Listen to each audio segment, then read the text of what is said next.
Mister D के राजा। Mobile number 93 73 93 87 70। प्यार के बदले पीर मिलल बा, चाहत में दिल टूटल बा।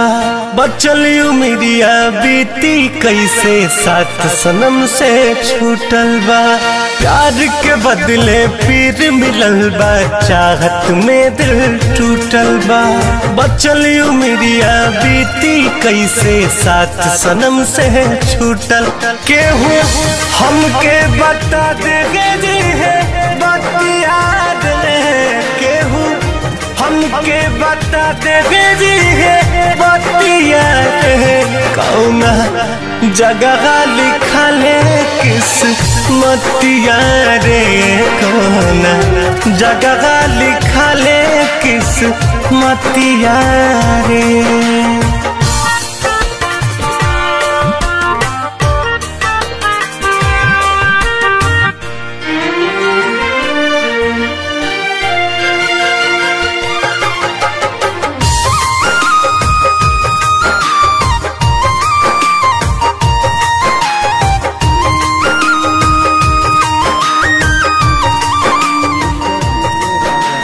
स्वर्ग नियन जिंदगी हो के फिर काहे नरक हो जाला हो।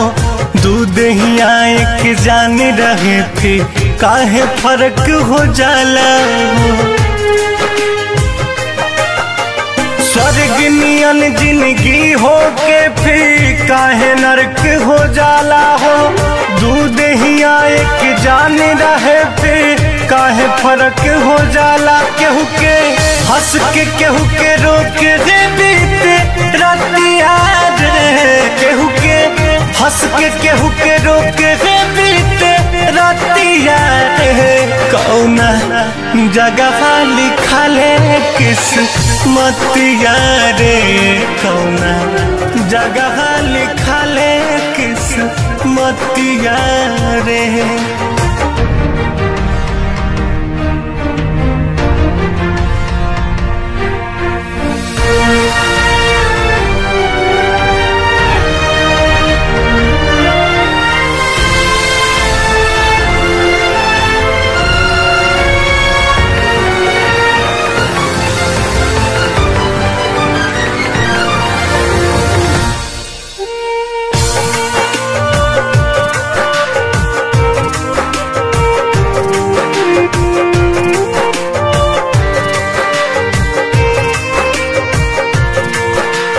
प्रीत के रीत कठोर बा बहुते कातिल कर देश हो।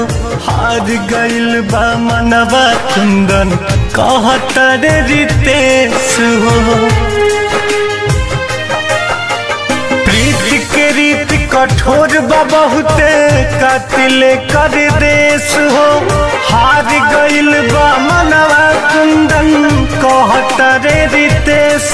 उहे पीर देता जैसे है बापी रितिया रे। उहे पीर देता जैसे बापी रितिया रे। कौना जगह लिखल है किस्मतिया रे।